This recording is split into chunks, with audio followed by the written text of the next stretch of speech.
Good afternoon, everybody. Welcome to the WAMPO Transportation Policy Body Meeting as of today, Tuesday, August 8th. Any new members? I don't see any, so no introductions. So let's move right into the regular business. First item is approval of the August 8th, 2017 agenda, which is today. I would make a motion to approve the agenda. Second, thank you. Any dialogue or discussion? Being none, all in favor of the motion, signify by saying aye. Aye. Any opposition? Motion carries. The next item is the approval of the July 11th minutes. If you've had a chance to review them, if there's any changes or any reviews, comments, entertain a motion. Make a motion to approve the July 11th minutes. Second. Thank you, Ann. Motion and second to approve the July 11th minutes. Being no discussion, all in favor signify by saying aye. Aye. Any opposition? Motion carries. The director's report. You received a copy of the 2017 Annual Bicycle and Pedestrian Count event. We're still looking for volunteers, so if you're interested, please let us know. You also received a flyer for a Planning for Walkable Places workshop. That'll be held Monday, August 28th, 2017. It'll be in our conference room, the third floor conference room, starting at 8:30 to 9:30. So anybody who has received a grant opportunity should attend that to find out some of the procurement standards and some other information concerning those grants. Also, we have a workshop for the TPB planned for September the 12th. And if it would be possible, we would like to start that at 1 o'clock in the afternoon. And that will be in the third floor conference room as well.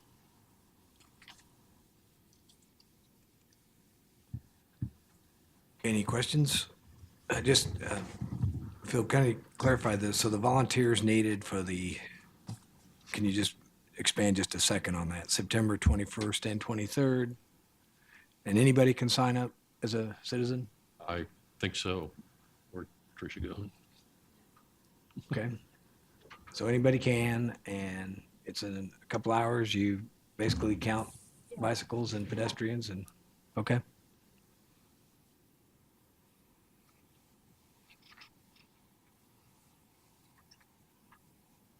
So it's Thursday, September 21st from 5 to 7, and then Saturday, September 23rd from noon to 2. And we'll be at 35 different sites around the region, and I've got about half of the volunteers I need, so we really need some more. We've got a couple of the smaller jurisdictions covered, but not all, so if anybody's interested, they can just send me an email, and there's more information on our website too. Okay. And these are counts that are throughout the MPO region? Yeah. Right, okay. Thanks. Okay, item D, moving on to consent agenda. We do have an action that we need to consider. Phil, you want to explain the Walkability Places Agreement that's in your packet? This is basically an agreement between the WAMPO and the Kansas Department of Transportation. It's for the federal portion of the grant monies that are available. Total project cost, including local match, is $1.664 million. And again, the workshops to start the procurement procedures and all of that would be at the end of this month on August 28th. This basically is standard format agreement, and again, it's by and between the WAMPO and KDOT. WAMPO entered these agreements with each of the project sponsors for their 20% match of the projects, and WAMPO will submit payments to the consultants and then submit the necessary paperwork to KDOT for reimbursement to the city of Wichita. The city has agreed to upfront the expenses and then would be reimbursed when we can show expenditures. The recommended action would be to approve the agreement and authorize the chairman to sign. Okay, any questions? Tom, comments? Make a motion, we approve the recommendation and amendment. Okay. Second. Okay, seconded by I'll Claire. Okay, thank you, sir. Okay, there's been a motion to second on approving this agreement. Any other discussion? And being none, all in favor signify by saying aye. Aye. All opposed? One opposition? Okay, the motion carries something to one. Is the rest of the consent agenda? Is there a balance of consent? That's it. That's it, okay. I'm sorry. Okay, next item is the TAC chair election. I had speaking of that, I had a phone call from Dan Wojak, and he has been at a funeral this morning. He lost his nephew suddenly. So he was maybe going to be here, but said he was maybe going to be late. So anyway, or not here. So anyway, background TAC chair election. Tom has been it, served nicely for a year, almost 2 years, 1 year. And we kind of, when we had a shuffling around of the administration, the chair, the vice chair, due to elections, we took traditionally, and it's not, there's nothing in the bylaws, but traditionally the vice chair of the policy body has also represented as the TAC chair. In this last year, we did not do that. Tom did that, and Dan stayed as the vice chair. So anyway, so we need to elect or re-elect the TAC chair, and we would be open to any nominations or comments. I just have one comment. They are two different positions, but I am currently the TAC chair elected last year. I would consider doing it again if nominated. So I know Dan's shown interest too, so. And Dan has expressed an interest. I re-talked to him today and asked him that. Yes, Jack. I was going to nominate Tom for Okay. you. Keep going it. Okay. Claire, did you have something? That was my thought also. Okay. So there's been a nomination and a second for Tom. Out of respect to Dan, I'm going to go ahead and motion that Dan would be considered for the position, or motion that he's on the ballot. I don't know if it needs a second or not. Okay. Thank you. Any other nominees for the chair? Okay, we'll close the nominees.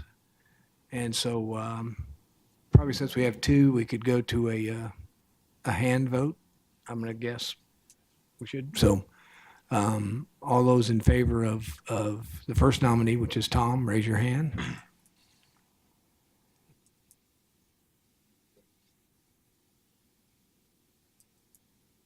Looks like it is. 14, 13, which is more than our attendance, right?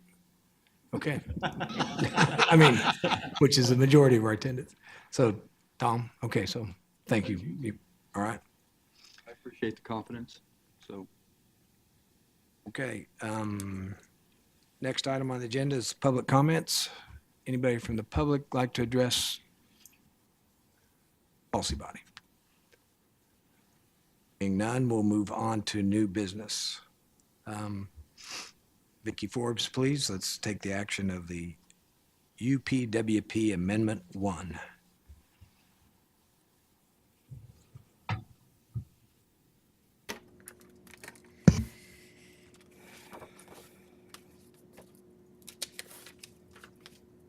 Good afternoon. Vicki Forbes, Human Resources and Finance Manager for WAMPO. Before we get started, I wanted to let you know there is a slight difference in the UPWP amendment that is out right now versus the one that was there for public comment and review. After talking to KDOT yesterday, we made a slight change. It does not change any of the figures. We just simply took something out that did not need to be into the amendment.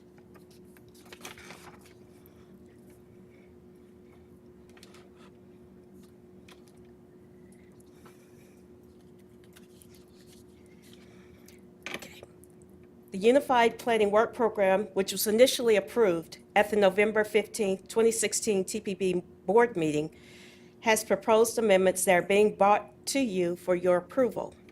The changes are due to now knowing the actual amount of funding that WAMPO has available and to delete, relocate, or change some of the subtasks that are listed in the UPWP.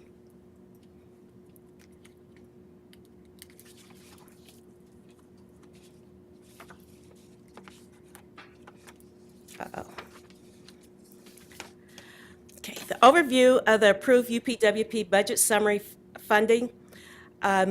These were the estimates that were approved. We had total federal CPG funding estimate, $1,025,630. For the JARC and New Freedom estimate, we had $5,000, for a total federal funding estimate of $1,030,630. The total local cash funding estimate was $170,000, which was $50,000 for the 2017 membership dues and the 2017 tip fees. The total WAMPO funds available, $1,200,630, and total WAMPO funds that were programmed is $1,150,972. The proposed amendment, UPWP budget summary. We have now found out that the total federal CPG funding available is $823,513. For the JARC and New Freedom, it's $2,979, for a total available federal funding of $826,492. Total local cash funding match that's available for the CPG is $2,005,878, which is part of the 2017 member jurisdiction fees, the 2017 tip fees, and a portion of the 2018 tip fees. The total WAMPO operating funds available is $1,032,370, and the total WAMPO operating funds program is $1,002,174.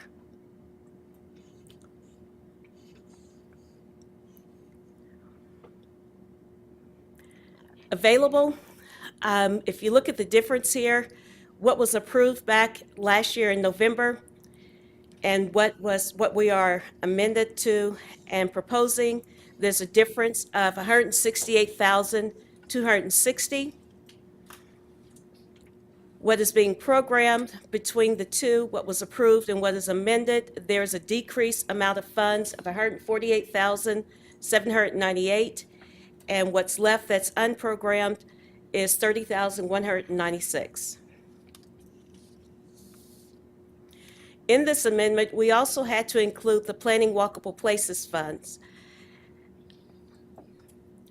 For the 20% match, which is like the cash match, we have $6,600 for administrative salaries, $9,216 for the ICAP, which is a fee that the city of Wichita charges to provide the services for this particular funding.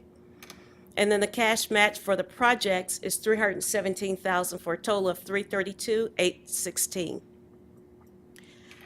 The federal funds, for 80%, it's $26,400 for administrative salaries, $36,865 for the ICAP, and for the Planning Walkable Places projects, $1,268,000 for a total of $1,331,816.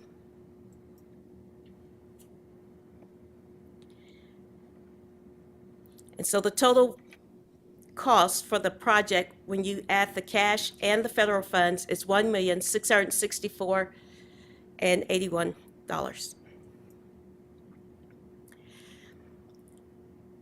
We had some money that was put into subtask 1.14 for contractuals and commodities for the consultants and commodities in the various subtasks. We had 118,000 there and 330. In the amendment, we have reallocated that funding to various subtasks in the budget, and now subtask 1.14 is for the grant 5310 administration funds, which is funding that we get from Wichita Transit for WAMPO staff doing administrative work to the 5310 project.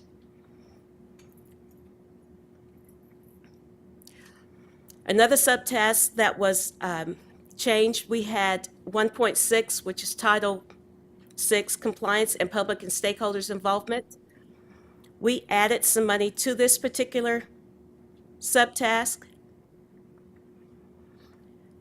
We added 2,060 for salaries, and then we had 9,700 for a public involvement online tool that Tricia will be using to reach out to the member jurisdictions and to the public. For subtask 111, which is the regional asset management, we added 10,000 for some software, which is called RoadSoft software. For subtask 2.3, we added 5,700 for a consultant who did the land use plan report for us. For subtask 3.3, we added 10,000 for procurement of a consultant to help with this subtask. Subtask 5.2, we added 8,000 for software and 2,000 for computer services. Then we had subtasks that were relocated to other tasks or subtasks in the amendment after we did an evaluation of them. The first one is 1.13, which was safety performance measures, and we relocated that to subtask 1.8 and put it underneath performance measures. We had subtask 2.1, which was trends forecast. We relocated that one to 3.1, and it's going to be activity 3.1.2. Subtask 2.2, which is best use of sub-allocated funds, we relocated that one to 3.2, and task 3 and subtask 3.2. Subtask 3.4, we relocated generational wants, needs, and modes of transportations to 3.3 under task 3, under systems, infrastructure, and modes of transportation. 5.3, which was information outcomes, was relocated. And actually, after looking at this one, we actually divided it up into 3 different sections. And the first one that just went by was 1.6, which was public involvement. And then we moved part of that into 1.11, regional asset.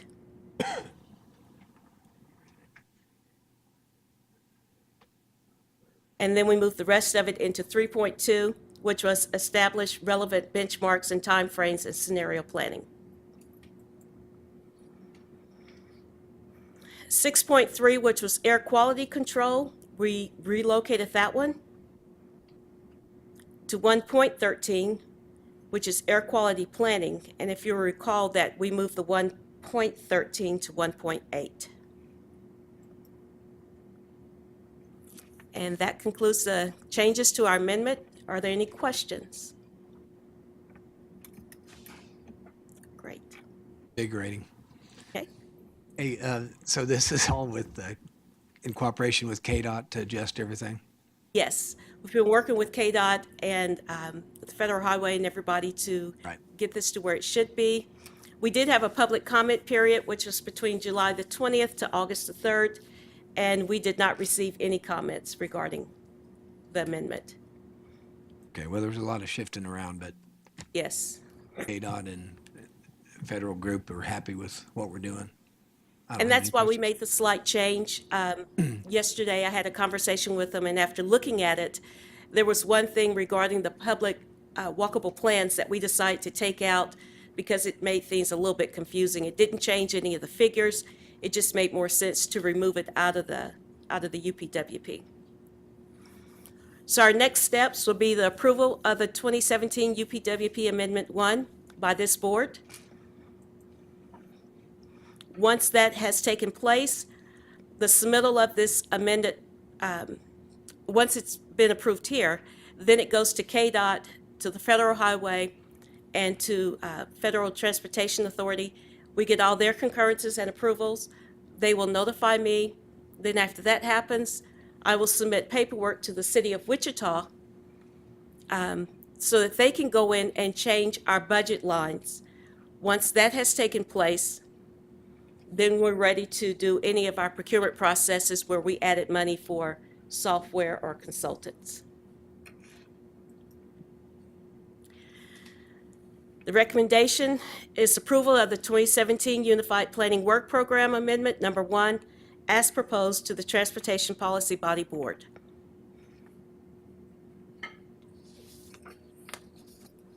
Any questions? Being none, this does take an action, so I entertain a motion to approve this amendment. Make a motion to approve this 2017 Unified Planning Work Program Amendment 1. Okay, thank you, Claire. Second. Second. Thank you, Bruce. Any other questions, comments? Being none, we have a motion and a second on the floor. All in favor of this amendment 1, signify by saying aye. Aye. Any opposition? Being none, the amendment carries. Thank you. Thank you. Next up is another action item, and this one is Chris Upchurch will talk about Amendment 2 to the Move 2040 plan. Welcome, Chris. Thank you. Afternoon, everyone. So I'm here to talk to you about our second amendment to Move 2040, our long-range transportation plan. We adopted Move 2040 a bit over 2 years ago, and in that time frame, we've done one amendment to it. That amendment was mostly concentrated on projects that were going into the 2017 TIP. So we decided it was time for another amendment, and we wanted to cast a wider net, make sure we captured all of the potential project changes that us or any of our project sponsors or planning partners had. And we were successful in that, and we got quite a few changes. So rather than going through each of them individually, what I'm going to go through is the 4 major categories of project changes we've got, the 4 major sources of changes, and then I'll be happy to answer any questions about individual projects. So the first category are changes from our project tracker software process. WAMPO has procured some project tracking software. We've been using it for the TIP projects for a while. We are in the process of getting that stood up for the Move 2040 projects. And as part of that process, WAMPO staff entered all of the projects from Move 2040 in the software and asked our project sponsors and planning partners to have a look, make sure everything was correct and up to date. And they came back with some changes for us. Some of those rise to the level of requiring an MTP amendment, so they're incorporated into Amendment 2. We also have several program changes related to our end-of-the-year balance projects. Most notable among these is our Planning Walkable Places program. You've all heard plenty about that, so I'm not going to belabor it at this point. The other changes in this category are some changes to technology projects, intelligent transportation system projects. Those were identified as another possible recipient of excess end-of-the-year funds. It's important to note that incorporating these changes merely gives us the opportunity in this year or future years to use these projects for end-of-the-year funds. It doesn't obligate us or require us to do so. That's actually our next agenda item. So this is merely making it possible to put some of our end-of-the-year funds towards those projects. Third category here is KDOT and FTA bucket programs. So KDOT, in addition to very big regional projects like the North Junction or I-235 in Kellogg, also does many smaller projects within the WAMPO region that arise out of a variety of programs. These could be everything from improvements to grade crossings or other safety projects, bridge rehabilitation here and there, maintenance projects on state highways, that sort of thing. And these projects are not very well represented in Move 2040 right now. We need to put these in the tip, and when KDOT comes to us with these projects, often in a relatively short time frame, we need to get them in there. There's no time to amend them individually into the long-range plan. So after some negotiation with KDOT, the solution that we have come up with is to have these bucket projects, essentially umbrella projects that will cover sort of all of the safety projects that come up in the WAMPO region, to represent them in the MTP that way as a bucket. There's also one FTA program administered by KDOT that kind of falls into the same category. That's included here as well. And last but certainly not least, we put out an open call for changes to all of our jurisdictions and planning partners, any updates they had to their projects, additional projects, that sort of thing. I'd like to thank all of you for your cooperation in that. We got good changes back from all of our member jurisdictions and planning partners, and those are included in this amendment as well. So that's the 4 big categories of changes. I'll be happy to take any questions on those or on individual projects. Any questions for Chris? Yes, Richard. So I have, 3 issues with this. Obviously, the walkable plans, I'll just note that there's $3.2 million that we're gonna take out of roads and bridges and put it in there. I continue to think that's watering down our resources that I can't support. But there's 2 other things here. This personal rapid transit that's listed as $56 million. I think before we put something in there, I'd like to see if his feasibility is done beforehand or something. I'm not sure this is making a lot of sense. And then I want to have some questions about the rural area grant. Exactly what is that about, and what are we trying to accomplish there? Sure. Are we going to expand public transportation to rural areas? Is that what the intent is, or? Let me address that, and then I'll give Phil the opportunity to talk about the personal rapid transit project. The 5311 program, that's this FTA bucket. This is a project, a program where FTA provides transit funding to small operators in rural areas. It's something that has been ongoing for many years. It's administered in the state of Kansas by KDOT. And mostly it goes, at least in the WAMPO region, to paratransit services, so services for the seniors or for disabled, buy them a new van or that sort of thing. Sometimes, most of our paratransit service is in the urban area, so that's a different federal program. This one is focused on rural areas, and we do occasionally get funding through that program to the more rural areas of the WAMPO region, the non-urbanized portions of Sedgwick County mostly. So these are federal dollars that are come from the feds through KDOT and then are directed to these individual paratransit providers. No WAMPO funding is involved, but we have to list all federally funded transportation projects in our Metropolitan Transportation Plan. The intent, basically, this is funding that would go to existing things that we're already doing. Yes. That answers that question. Thank you. I continue to have a couple other significant concerns, and that's why on this particular item, I'll vote no. That may surprise you. But particularly the $56 million for the personal rapid transit, I just have a hard time voting for that until we get some more information. I understand Wichita State's interested in paying for the feasibility study. Well, let's let them pay for it first and then see what happens. But that's a lot of money. And I guess my biggest concern is that we don't dilute our revenues that we're getting, existing and future, into things that make it harder to support what we have already. And that's why I've been opposed to some things in the past, and that's kind of where I'm coming from. If I could address your concerns about the PRT system.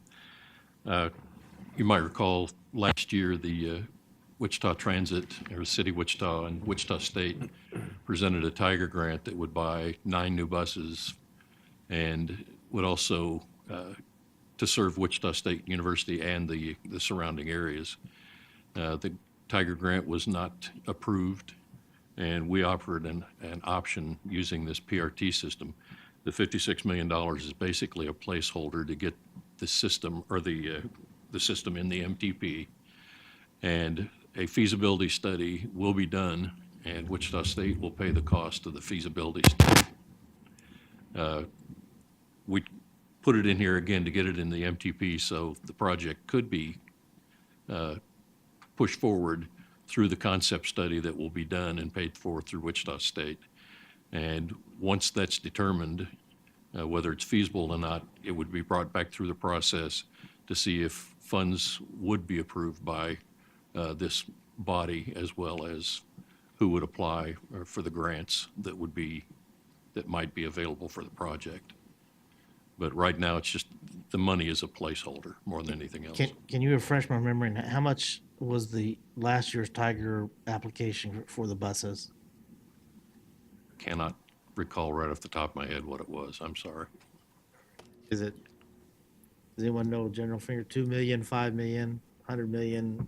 It's I nine believe buses. it was in the vicinity of $20 million, but that is off the top of my head. I think it was like 17 or 18 million dollars, if I'm not For 9 mistaken. buses. Okay.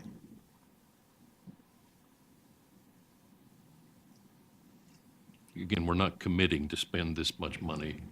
No, I understand, but well, first of all, $20 million for 9 buses sounds like a lot, but then to replace that plan with another plan that we put a space holder in for 56 million, I'm just not comfortable with that direction that we're heading. I understand what you're saying, but it's problematic for a lot of reasons, I would say, but.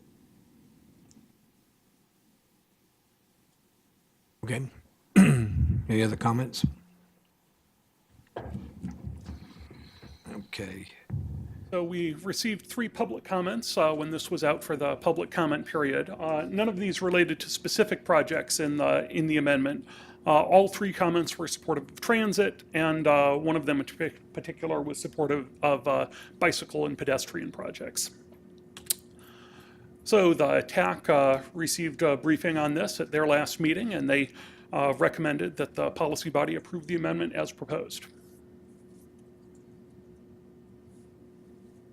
Okay, we've got a consideration for approving the amendment number 2. Is there any motion to approve that? So moved. Thank you, Dan. Second? Second. Thank you, Claire. All right. Any other comments? Being none, all in favor of amendment number 2 as proposed, signify by saying aye. Aye.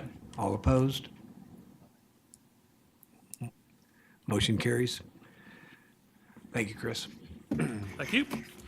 Next item up is another action item, the remaining end-of-year sub-allocated funds. Kristen. Thank you, Mr. Chair. I'm Kristen Zimmerman, and I am here to present an action item here for your consideration, considering our end of year on our sub-allocated funds. So as many of you probably know, WAMPO, our organization, is wrapping up an almost 9-month-long process that we went through to make decisions on how we were going to use this end of the year balance in our sub-allocated funding programs for this year, for 2017. We introduced the issue back in November, and earlier this year, just in May, this board, the Transportation Policy Body, approved an end-of-the-year policy for this. So the last decision to be made on this issue has to do with the remaining balance, and that is what I'm here today to present to you for your consideration. So there is approximately $1 million remaining in the projected end-of-the-year balance that will need to be programmed during this current TIP amendment, or it will be lost. Our staff developed 2 options for your technical advisory committee to consider at its last meeting in July. And unfortunately, the day before the meeting, we received the notice that the total balance available had decreased by just about $265,000. So given that change, the TAC decided to modify one of the options that our staff had presented and voted to recommend a modified option for this board to consider. Here is the TAC's recommendation for your consideration today. They've got 3 components to it. You can see The first one is to propose a new project to be completed. This is a highway technology project along the K-15 corridor from downtown Wichita into Derby. This project is proposing to do some signal synchronization on the traffic signals along that corridor, as well as add in a couple cameras and a couple the big electronic signs along the roadway. And then this recommendation also includes on the bottom two lines, you can see moving forward reimbursements, scheduled reimbursements on two separate projects. So we've got a little bit more detail for your information on all three components. First, I'm going to ask my colleague Chris Upchurch to come up, and he's got some more detail for you on the ITS project or the technology project, and then I've got a little bit more on the reimbursements. Hello again. So when the task group that originally came up with our end of the year plan identified technology projects as a possible use for these deobligated funds, I was asked to come up with a list of possible projects, and working with some members of our Transportation Systems Management and Operations Task Force, we identified about $5 million in potential technology projects, mostly stuff that was already in Move 2040. Of that, the consensus was that the highest priority was the K-15 corridor, covering K-15 from Derby up Southeast Boulevard to US 54, as you can see here. This is a project that was originally put into Move 2040 by the city of Derby, despite the fact that most of the corridor is outside of Derby's city limits. Is a KDOT-owned roadway for most of that length, and also involves the city of Wichita, so a good example of regional collaboration here. This is a corridor that conducts quite a bit of commuter traffic up from the southern part of the WAMPO region into the central Wichita area. Starts at the southernmost stoplight in Derby, that's 83rd Street South. Runs up K-15, up Southeast Boulevard, and up a little bit of Washington Street, all the way up to Kellogg there. And at its core, this is a signal synchronization project. So we will be upgrading some of the signal controllers at intersections along this route and synchronizing them to give people more green time when they're coming north in the morning and when they're going south in the afternoon. We'll also be installing some traffic cameras to help our Which-Way Traffic Operations Center monitor conditions along K-15. And then we'll be installing two variable message signs, one around Patriot Avenue and one around 31st Street South. And these will enable us to divert traffic in the event we have an incident either along K-15 or along I-135. And in turn, part of the reason we are doing the northern portion of this corridor up there on Southeast Boulevard and Kellogg is with those signal synchronization upgrades. If we have an incident along I-135 and have to divert traffic onto the surface street corridor here, we'll be able to use a different timing plan that optimizes north-south traffic and better accommodate all of that extra traffic we would be diverting away from the backup on I-135. So I think a very good regional and well-integrated project here. Kristen? Okay, great. And then this slide explains the last two components of the tax recommendation to you. These are to move forward scheduled conversions. So what we've got going here is we're proposing to do this on two separate projects. The first one is on 143rd Street East from Kellogg to Central. This is a City of Wichita project that I believe is going to be let here soon. But you can see that the total WAMPO funding does not change at all. That the existing reimbursement schedule calls for approximately $2.8 million to be available for reimbursement this year, an additional $760,000 to be available for reimbursement in 2018.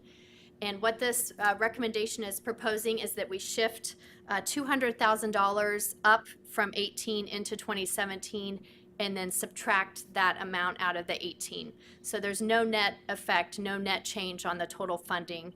So you'll see the change would be on the 2017 column. The amount available for reimbursement will go from $2.8 million to about $3 million in 2017. And then the 2018 amount decreases, again, by that same amount, $200,000. So no net effect on total WAMPO funding. That's the similar thing that's being proposed for the second project, Sedgwick County's Aviation Pathway Phase 2 project. This is proposing that we shift $305,000 of scheduled reimbursement from 18 to 17. So you can see existing, we're currently got it programmed to get up $310,000 in 2017. That would increase by $305,000 to $615,000, and then that same amount would be decreased from the 2018. So again, no net effect on total WAMPO funding for either of these projects, no net effect on the scope, no net effect on the bidding, letting, construction, or the project development schedule. This really is just an accounting maneuver to make sure that we use up all the funding that we have available this year. So with that, it does consist of the TAC recommendation option to you for this, using this remaining balance for this year. They did recommend that you approve this proposed option as proposed. You do have a couple other options. You can approve it with specific changes or not approve it at all, which would effectively mean we would be losing this money. And before I turn it over for questions, I did want to add one little caveat to this presentation. So because of this sort of last minute change in funding that the TAC had found out about, it was their request that we be able to amend approximately $340,000 into our next TIP amendment to pay for a replacement bus for Wichita Transit. That had been on the table as one of the options that our staff had brought to the TAC. The TAC wanted to make that happen, but because of this reduction in funding, they ultimately ended up choosing to fully fund this technology project instead of the transit project. They did request staff to go back and again try to see if we can incorporate this. It's approximately $340,000 into the next TIP amendment, which will take place early next year, and we'll go through the same process. We will take that through the TAC, and then of course ultimately to this board for final action. So I did want to put that out on the table. That was something that the TAC discussed quite a bit, and wanted to bring that to your attention before you acted on this action item. Okay, I'd be glad to take any questions or address anything on this. Thank you, Kristen. Tom has a question. If there aren't any questions, I'm gonna make a motion that we accept. Hold on, there's a question. Is there, Okay. okay, Ann? I'll back out. So the 505,000 that we're shifting payments from 18 to 17, is that money available in 18 then to fund additional projects, theoretically? Yes and no. Theoretically, yes. It does sort of create an empty space in 18. Traditionally, what's happened is we've shifted all the reimbursements forward. And so, because I think we have approximately, I want to say, maybe $11 to $12 million in scheduled reimbursements over the 4 years of the TIP. So we've just shifted all the reimbursements forward when these gaps have occurred.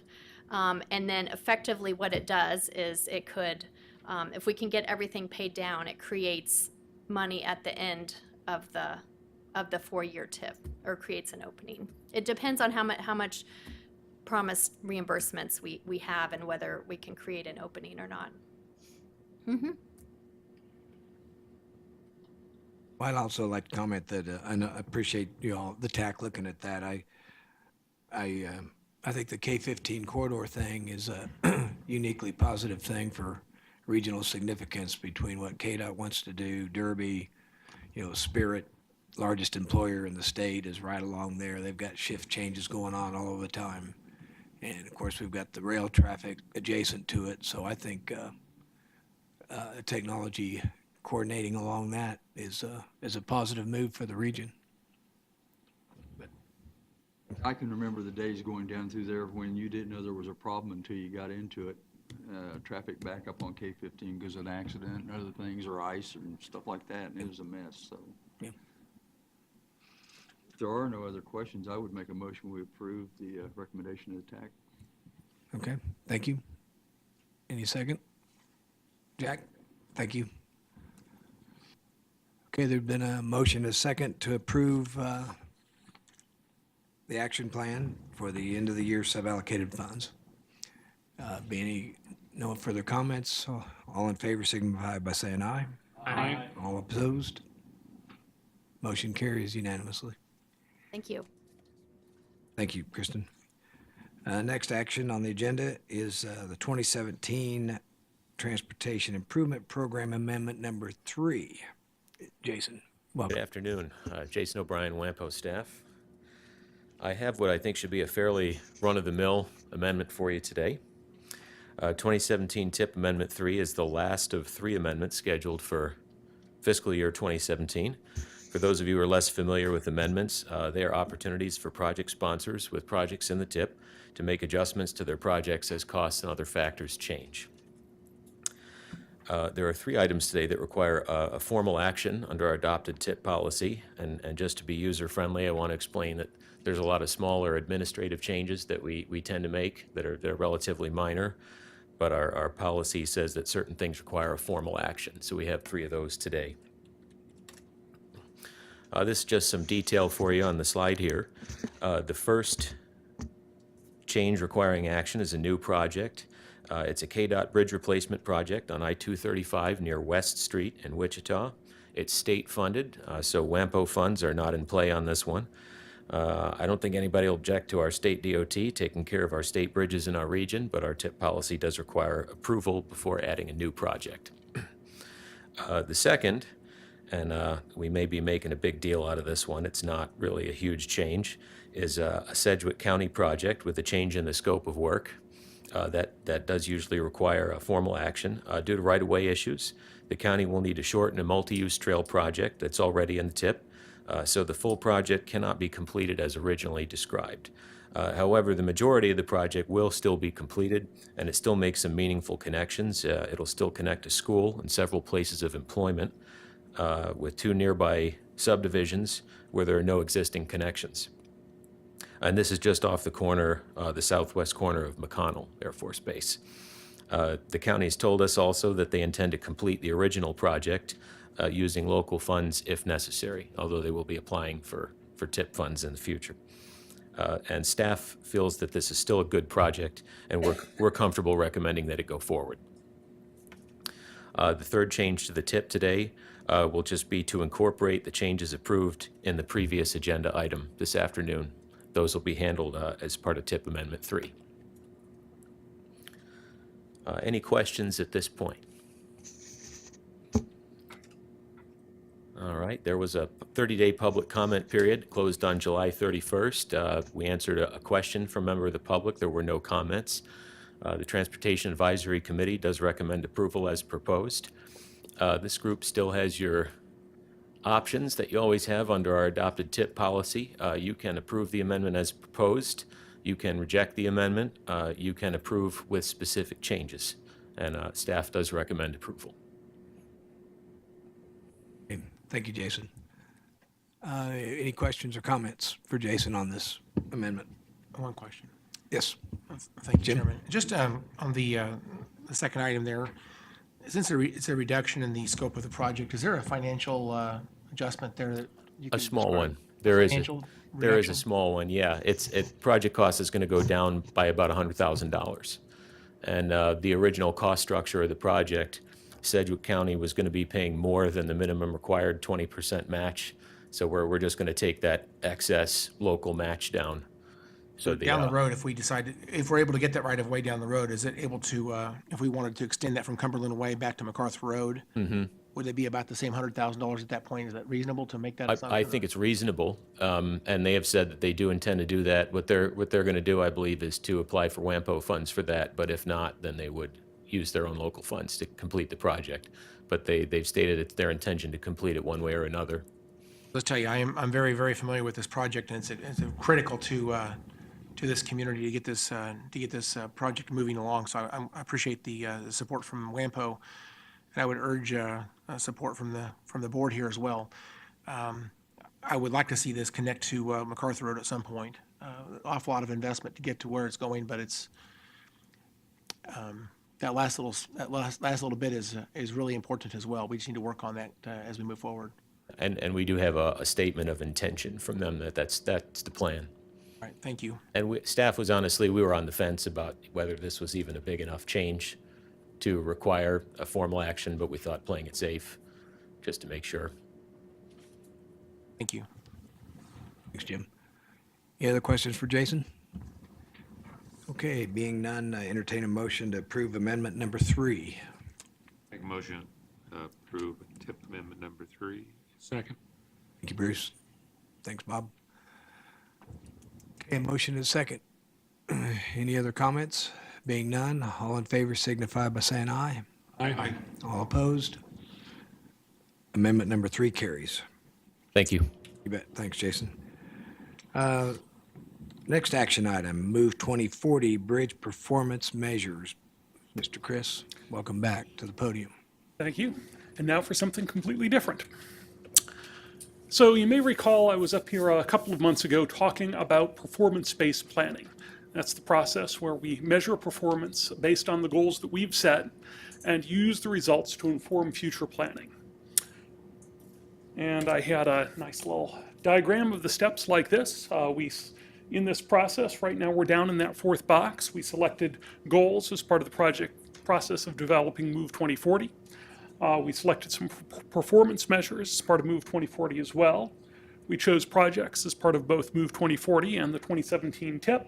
And now we're down here measuring our progress. Once we're done with measuring progress, then that will feed back into the goals, performance measures, and projects that are part of our next long-range transportation plan, which we'll be starting on next year and adopting in 2020.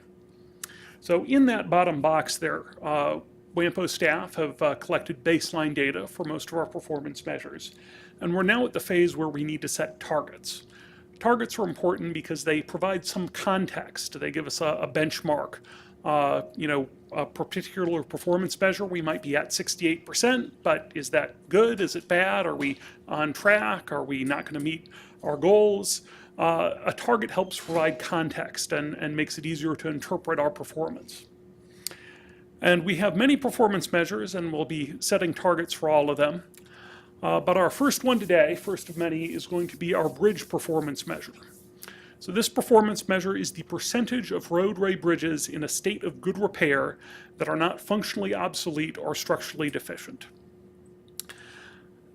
So the two definitions in there, functionally obsolete really focuses on the roadway aspects of the bridge, how wide the lanes are, how much overhead clearance we've got, that sort of thing. And by and large, when a bridge becomes functionally obsolete, it's because the standards have changed since the bridge was built. Maybe back when we built this bridge 50 years ago, we thought, oh, an 11-foot lane is fine. We only need 12.5 feet of overhead clearance. But time moves on, bigger trucks, that sort of thing. We'd really like 12-foot lanes and 14 feet overhead clearance. And in that event, then that bridge becomes functionally obsolete. It essentially means if we were rebuilding this bridge today, we'd do it differently. Structurally deficient focuses on the structural aspects of the bridge. It sounds a little scary when we say structurally deficient, but it really isn't. It's a bridge that may have a weight limit applied to it. You see the signs that say weight limit 20 tons or whatever as you go across some of these older bridges. Could mean we have to inspect this bridge more frequently, maybe do a little more maintenance on it. It does not mean the bridge is in imminent danger of falling down, but it's a bridge that we have to keep a closer eye on, devote a few more resources to. In the WAMPO region, we've got about 31% of our bridges that are functionally obsolete, mostly older ones, and we have less than 2% of our bridges are structurally deficient. So that means about 2/3 of the bridges in our region are not functionally obsolete or structurally deficient, and hence meet that performance measure that I was talking about. And as you can see from the graph here, we are improving in this area. That performance measure is going up by about 0.22% per year. Nice to have this going in a positive direction. So for this performance measure, WAMPO staff gathered the baseline data. We looked at it. We talked to our asset management steering group about this. Also talked to a panel of experts from WAMPO jurisdictions. And based on their feedback, we have come up with 2 targets for this. The first is a short-term target. We would like to see the percentage of bridges that are not structurally deficient or functionally obsolete improve to 68% by 2022. And that's right in line with the trend that I showed you earlier. And then we don't think that we can continue that sort of improvement indefinitely. So the long-range target is that we will maintain at least that level of performance, 68% or higher, all the way through 2040, through the end of our long-range plan. So those are the 2 targets that staff have proposed for this performance measure. I'm happy to answer any questions. Yes, Chris, so to maintain that 68% of state of good repair out to 2040, what is the region looking at in terms of investment in their plan? I think that would be helpful for the members to know. Well, based on the trend that we've seen, we think that maintaining basically the current level of investment in our bridge structures will, for that shorter term, keep the trend in a positive direction, and for the longer term, would be sufficient to maintain that. That's based on the information we have now. Hopefully, our asset management group in the future will be able to fine-tune that a little more in terms of the exact investment scenarios. But based on the data we have now, just on the general trends, we think that this is realistic with the sort of current levels of investment. More specifics to come with the asset management? Yes.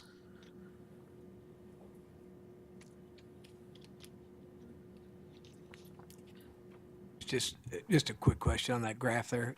Sure. Has anybody got the history of how come there was such a dip in 2009? I don't have anything specific on that. Some of this could just be you have a different inspector out there looking at stuff, that sort of thing. Some of it could just be I had to do some work on this data. There were actually 2 years where all of the KDOT bridges were in the wrong location, and I had to do some work to make sure everything that's supposed to be in the WAMPO region showed up in the WAMPO region. So there is a bit of noise in this, but I'm fairly confident in the overall trend. So you're pretty confident in at least the last part of the chart? Yes. Yes, sir. No, I think, Chairman, I think you're raising a very good point, because, not to belabor the podium here, but, we're looking at bridge conditions going up and down, and I know there's a general upswing here, but interesting. But anyway. Well, I know, and being on the, attended a couple of the Bragg transportation meetings, again, that's that 10-county blueprint for regional economic growth. I mean, there's a real concern in the other counties about the condition of their bridges, where they still have heavy farm equipment going across some that shouldn't even be carrying that kind of load. So, but this is just in the WAMPO region. Yes, this is just in the WAMPO region. Okay.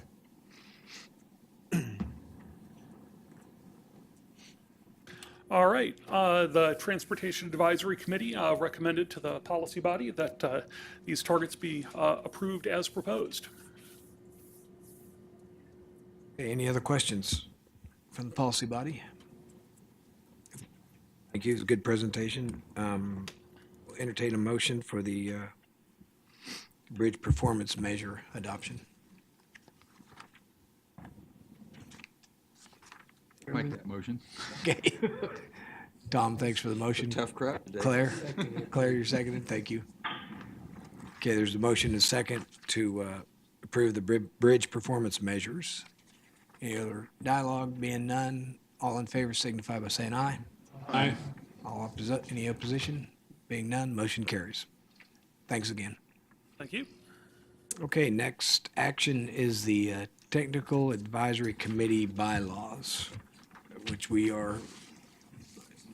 Phil has been reviewing those on the TAC, along with members of the TAC and leadership of the TAC. So, Phil, take it away. Okay. This item was presented last meeting and tabled for further consideration.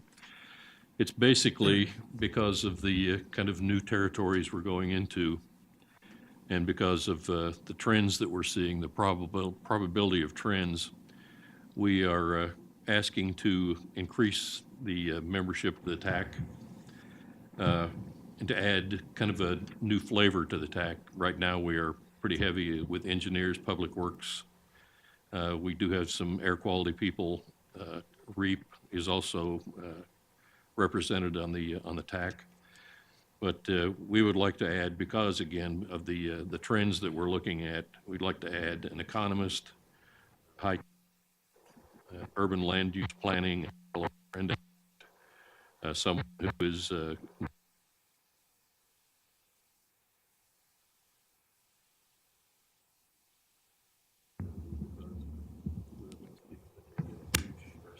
increase in rail traffic as well as truck traffic. So we're asking to include these as voting members. I'm sure over the course of the years, we'll probably be asking to maybe have revolving positions that come in to add more flavor, to give you more background and expertise when you make your policy decisions.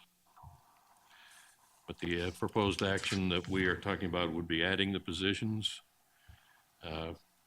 We also would like to change the name of the organization from Technical Advisory Committee to Transportation Advisory Committee, because we are looking at so many different elements of transportation. How it touches the almost element of comprehensive planning. Don't have any names for you to consider today because we weren't sure that we should talk to people unless you approve the addition of these members. Thanks, Phil. Yep. Tom? This is something that's been discussed off and on for some time. One thing just caught me. I thought we'd already changed the name of the TAC. No, we discussed it, but we But officially named it. I would make a motion that we approve this recommendation. I'll second it. Okay, there's a motion. Yep. Yeah, I think I was Richard? one that asked for this to be delayed a month. I did talk to some of the shareholders at the builders. I don't think they're too excited about some of these things. I understand trends, okay, but we can't let trends in other cities. I mean, we got to do what's important here in our area, and you can listen to trends. And I'm not sure it's a good idea to put voting members like this. I don't think it's necessary. You want to get some consulting here. We're going to get steered in certain directions that may or may not be in the right. I can see that's the intent here. We've had several presentations. I mean, we're in roads and bridges, okay? Let's not kid ourselves. We're not in public health, okay? And you're not going to change that. And despite what, and I'm just telling you that we can look at trends, but we're different than a lot of other cities, and we have to be comfortable where we're at and make our own decisions. I guess in the long run, I don't see that this is helpful to have more people on the TAC. They can put input, but as voting members, I just can't support it. Thank you. All right, just to refresh, so it looks like today we have 18 voting members of TAC, if I'm adding it up, and 2 ex officio non-members, which is the federal highway. So this would be increasing from 18 to another 5. And the individual members are approved by the policy body. There would be a recommendation and then approval by policy body. And typically, this is like air quality. We've got an air quality person that comes and talks about air quality, and they're a member, but they don't bring, well, I say don't. They haven't in the past brought something to spend money on it, but in data. It goes back to that, if we fall out of attainment in the area, whenever, or if ever that happens, and the MPO is in charge of trying to monitor the enforcement or the monitoring of such, which is not fun for all of us, I'm sure, but One of them on here, railroad, we've been trying to get them involved for quite some time. We finally got freight trucking involved a couple years ago. They should all be at the table. I'll say it along that line. I mean, you already have a freight movement. That being said, the railroad thing is not that big a deal to me. I would personally take the air quality representative off. Okay, I don't think they should be a voting member. I mean, they have input and it certainly has impact because we got to know about air quality. But for me, for what we're doing here, that's not the type of person I would have voting on here. I would have them be a consultant. But take them off and put the freight guy in there and then call it good.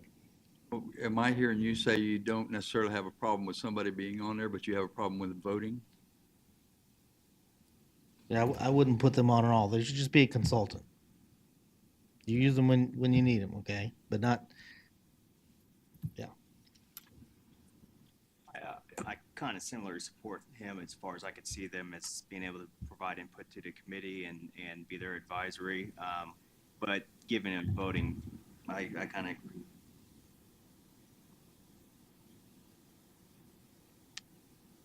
I'd hesitate on giving them full voting powers. But I do see where they could come into play as far as being advisory and giving input into the board and committee, but let the current board and committee make the actual votes.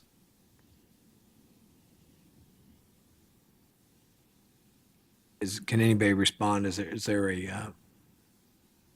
a financial impact on the allocation of projects or funding from a federal or state level based on what we're just talking about here? Kristen, you're shaking your head that no impact. Do you want to weigh in or not? Well, You don't have to. I'm just inviting you. From the federal highway perspective or DOT perspective, I mean, in terms of the representation of the TAC, that's really an MPO decision.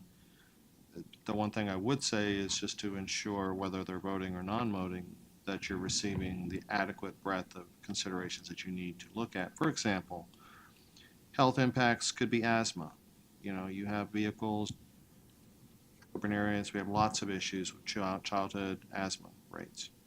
Whether that's here in Wichita, I don't know. On the economic side could be the feasibility of your roads, the types of projects you're going to consider. So those are some of the things that you'd look at. Freight, rail, you know, we're forecasting a 45% growth of freight in the next 30 to 40 years. I mean, it's significant for this region. This will be significant. So however you craft it, you know, the point of this from our perspective is to see a transportation planning process that really looks at all considerations when you're developing your projects and programs. So. Thank you. So, Kelly or Rich, you want to articulate what you're suggesting? If the commissioner wants to articulate a different change, that's fine. I just would give support to them on as some advisory role, but I just do hesitate on giving them actual voting.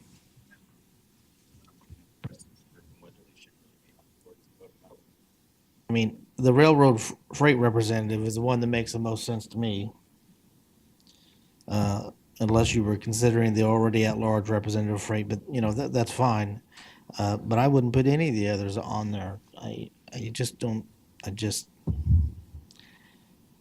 wouldn't. And like I say, I know I'm in the minority and there's a lot of options here, you know, that's just where I'm at. Well, So. without getting, let me just comment that also part of my participation is the MPO representative in the BREG, this Blueprint for Regional Economic Growth. Remember, it has like, I don't know, 6 or 7 clusters of industry, and actually a couple of them are falling to the wayside because they really don't have much traction. But obviously, economic growth is got traction, and one thing that's becoming clear is the transportation connectivity of the 10-county region. And it was brought to me, my attention, I shared with the executive committee that BREG sees WAMPO as a real a center of all of our transportation needs. And they see us as the policy body making votes that with the information we have. They see the TAC as members, as you see here, working with staff, with WAMPO staff.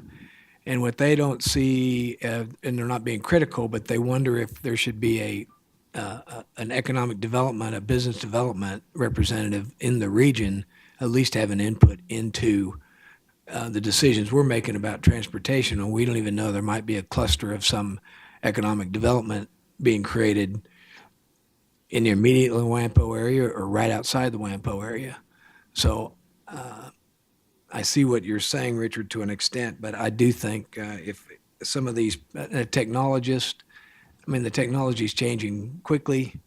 I don't see why we wouldn't include that kind of knowledge in the area, things like that. I mean, we're kind of picking apart each spot now, but I just wanted to share some more of that regional thinking that realizes that transportation is a very critical part of our region since we make things. Yes. So if I could just ask a clarifying question, when you say, when the proposal says economist, are you really saying business? For example, Chamber of Commerce? Well, no, economic this says development? economist. This is new. Because that would be a whole different I know. aspect, which I would know. be making sure that business and chambers of commerce have their input in addition to the, what are oftentimes folks that are in opposition to projects. They're respectful of what all's going on, but there has been some eye-opening, as you can imagine. I mean, Hutchison's got Siemens, we're making things. Wellington's got stuff going on, and they're not in MPO. And how do we have visibility to some of that growth, some of those economic sector growths? So I'm not saying that economist is that person. It's so Tom. Well, I'm just saying, I've made a motion. If there's some discussion out there that maybe we want to amend this or something, I'd be willing to withdraw it if we can get a better motion. I can see both sides of it here on voting and not voting. Is it seconded? Pardon? Yes. your motion? Motion. There's been a motion and a second on the floor. I have a question. Yes, Troy? So these positions, it was fully discussed within the TAC, correct? And they are the ones that imagined and came up with and approved for us to get to this point. Is that correct? So that's kind of significant in itself, I think, that the voting body, who are the ones who are voting now, feel it necessary to add a few additional what these types of qualifications. So I certainly understand your side as well. I don't know if you attend the TAC meetings as well. There's quite a bit discussed. I've only been to a couple, but I think that in itself, for me, would make me want to vote for it. That's my opinion. Well, this says staff will provide recommendations on membership, so I am assuming that the original recommendation came from staff, which is fine, but Point taken. Okay. Any other comments? If there's not a secondary motion, or if there is, you can speak up. Otherwise, we'll vote on the original I'll make a motion. second. What do you Substitute a motion? substitute motion to add the railroad freight representative and not the others, and continue to have ongoing discussion in the future on those. Not to be too much of a parliamentarian, but we have a motion that's on the floor that's been seconded, so we can have a vote. You can call for a vote after the discussion's concluded. If there's not a consensus to support that motion, or if you'd like to have a secondary motion afterwards that even supersedes the first motion, I think the most appropriate way to just have one motion and then have that voted on, and then we can have a secondary motion from there, if that makes sense, unless the original motion is going to be amended. Chairman, I'll call the vote. Okay. I meant to, Kelly? Yeah. Point of order, I believe, are you gonna make this as a amended motion? Is that what he's trying to do? You're talking a sub-motion, but you're I'm talking sorry, about an amended motion, then, Amended whatever motion. it needs to Okay, be. you want to amend the motion? Okay, we can motion. accommodate that. And What the do you- Robert you can take a rules vote on that and then mandatory in go our back to the bylaws? original motion. We referenced that we're going to follow Robert's rules, but we have, as a board policy, allowed for some latitude in that way. Yeah, flexibility. So if you want to make an amended motion, we can allow that. Just, we don't want to have two separate motions on the floor at once. We want to have. I'll make an amended motion. This was there was a call for the vote, and I would I would follow with that to go ahead and vote on the first motion. Counselor, don't we, or It has if been we have a, seconded. yeah, if the amendment is seconded, we must vote on the amendment before we proceed to the motion as amended or not, correct? Could they call back, could they If call we're back? being completely consistent, yes, if there's an amended motion that's on the floor, we can amend it. And I think the motion and the second made it in before we had to call the question, so. Okay. So we got a process that says there's an amended motion and a second from Kelly to, in the amended motion, repeat it so we're all clear, which is, the way I understand it, to only add the railroad freight representative to the voting members of the TAC and eliminate the air quality representative?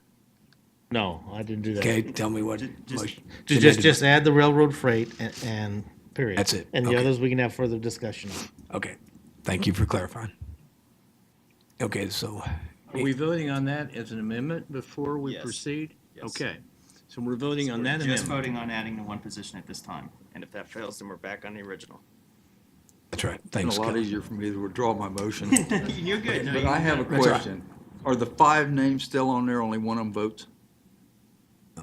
No, So we were just adding freight and nothing else? We're adding one and then continuing the discussion whether we're gonna add the additional ones for next. For further in the future. Just make a comment. yes, sir. I'd like to support the amended motion, but I guess my thought would be, I would like to have some justification why these other 4 positions would be interesting to the TAC, and if so, give me some background and explain what the thought process is behind why that would be a good addition. I feel like I'm lacking that information right now. Without extending this discussion today, I think that'd be a good thing to add to the background for further consideration. But I think today I would be glad to support the one position, and that one makes perfect sense. The other 4 don't make sense to me at the moment. So I'm supportive of the amendment, but if someone wants to bring this back up later on, I'd hope there'd be more information. Thank you, Mr. Chairman. Any other comments? Okay, we have a motion on the floor to add one new voting member to the existing TAC, which is the railroad freight representative, and that's been seconded. Being no further discussion, all in favor of this signify by saying aye. Aye. Any opposed? Aye. Okay, we'll go to a hand vote.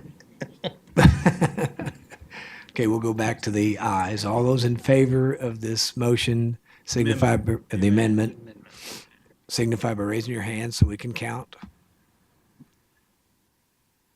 Okay. All of those opposed to the amendment signify by raising your hand. Did you count? What's the vote? Okay, 7 yes, 9 no. Okay, now we'll go back then to the, unless you've withdrawn your motion, Tom, the original motion that you made. Okay. It's seconded by Claire, and a call to vote. So all those in favor of the original motion made by Tom, any other questions, dialogue? Being none, all those signify by saying aye. Aye. All opposed? No. Okay, probably have another hand vote. 3. Were there 3 against?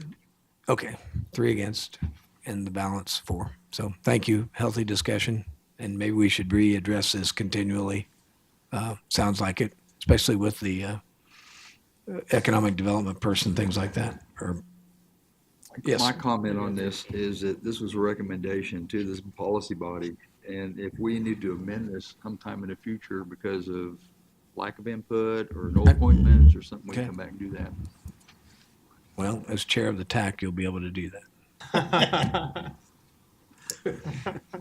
Did that include changing their name? Yes. The name is changed. I didn't hear that in the motions anywhere, but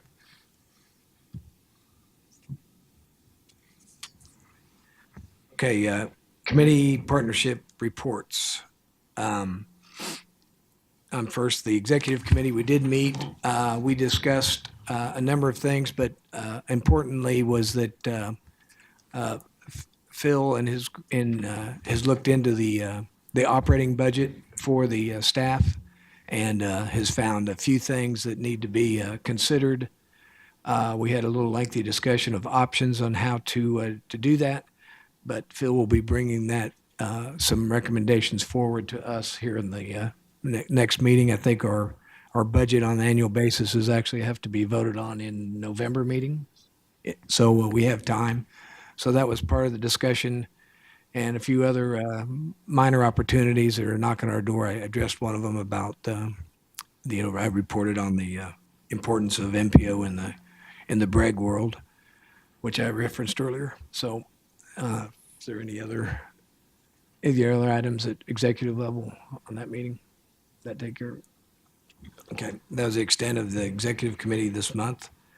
Tom, the TAC chair. Had today. It's pretty much been covered on the agenda. All right. Mr. Mike Moriarty, is he still here? Or did he leave? Had to step out for a call.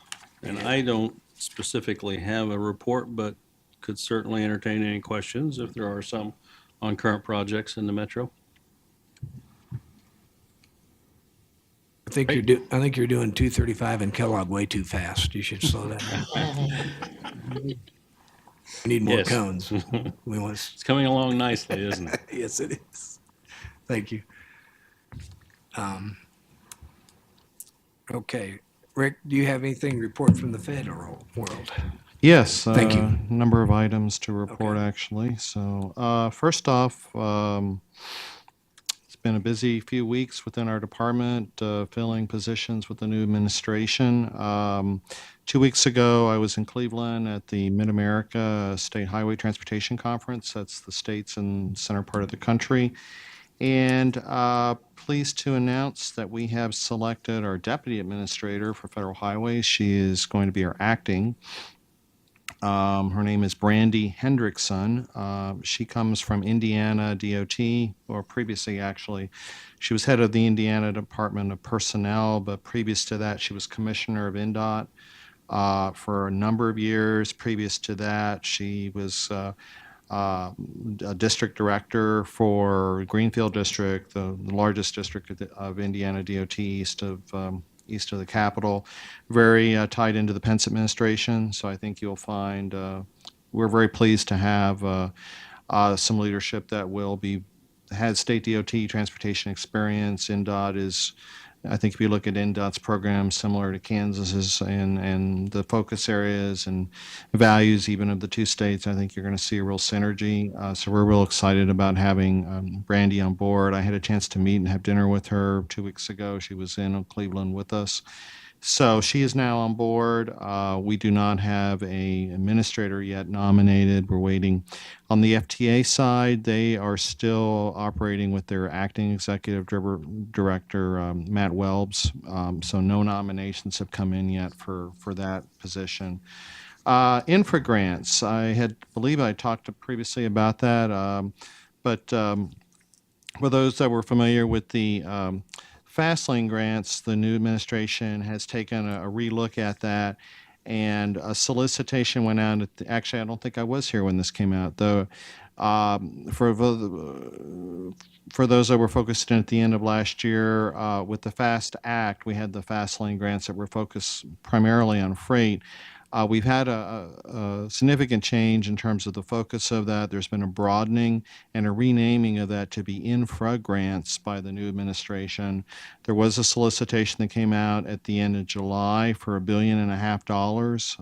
That solicitation is open until November 2nd. And what's, I think, very interesting is there's going to be a broader focus, not just on freight and rail, but bridges, roads, infrastructure, but a big focus of that's going to be safety. But another part of it is streamlining, reducing environmental red tape, examples where we can reduce inefficiencies in permitting.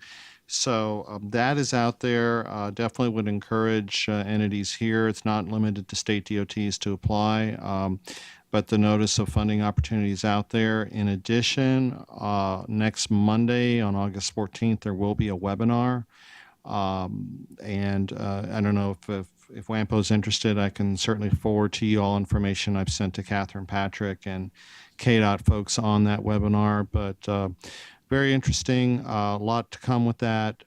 If folks are kind of scratching their heads thinking, wait a minute, infra grants, is this the Trump infrastructure package? No, but similar name. And just to kind of give an update on that as well, we are looking at the fall timeframe from what we're being told as to when that proposal should hopefully finally be out. I know there's a lot of interest around the country in this potential for money. I think $1 trillion is what we're looking at. And it's not just roads and bridges, but power lines, grid infrastructure is also included in that. There has been appointed at the White House level a special task force to help to develop that infrastructure package.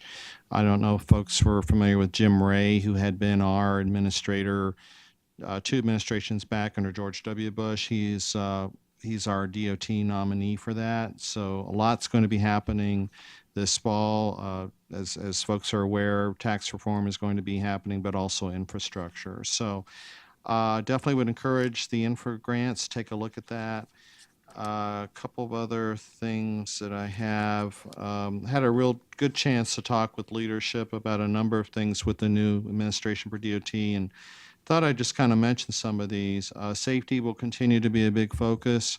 I know that KDOT's going to be coming out with putting a brakes on fatalities campaign later this year, and I believe we may be even seeing Secretary Chow as part of that. She's very interested in promoting that. Accelerating projects, getting them on the street, bridges, pavements, getting those roads and bridges up to high quality is going to be a big focus area. Reducing regulation. I will say within the new administration, there's a lot of discussions happening not only within DOT, but also with Department of Interior about how can we, when folks are going out trying to build projects and they have to go to environmental agencies such as Fish and Wildlife and NIMS and the Corps, are there opportunities to kind of do some one-stop shopping, reduce some of the wait times and going from agency to agency to agency? There's a real look at trying to create more of a customer service oriented outlook on that. So it's an exciting time. I think a lot more is to come on that. I would definitely stay tuned. They're even looking at the role of CEQ, Council of Environmental Quality, looking at how that can also be more of an arbiter with that. There's a regulatory task force at the administration level, at the presidential level, looking at how, for example, when a federal agency comes up with one new regulation, they have to subtract 2. So that's a real focus of how this is going to be coming along. So again, a lot at play. I did also want to mention that Federal Highways approved, that we had accepted KDOT's Strategic Highway Safety Plan. This was a major update. I signed the acceptance letter on July 27th. I think the timing is very opportune. One of the things that we're hoping to work with KDOT and with WAMPO and other agencies is how do we start to really take a serious look at fatalities and distracted driving, and how do we cooperate and collaborate, working with KHP, local law enforcement, on doing some really concrete things to try to help the public, and how do we get these rates down. So a lot will be happening with that as well. So that's all I have. Any questions for me? No, I kind of gave a lot quickly. So Rick, that's a lot of information. Thank you. Sounds exciting about the Indiana person. And Brandy's on board now. So Brandy? I have and I'm hoping to actually get our executive director, Butch Weidlich, out to Kansas at some point. If I do, I'd love to bring him to Wichita if I can. Thank So. you. We'd appreciate that. And so there is a seminar. Can you get that to us? The seminar on Yeah, the August 14th? webinar will be one of many for the infra grants, the $1.5 billion. It's a nice wide open period for putting in solicitations. So, November 2nd is a nice time frame. We do have on our USDOT website, we have links to a lot of information as to how you can apply for that. So I will make sure that I get to, I'll send it to Catherine, the information we sent to KDOT earlier this week. So thanks. Thank you. Any other questions? Thanks, Rick. Appreciate you being here. Okay, Wichita Transit.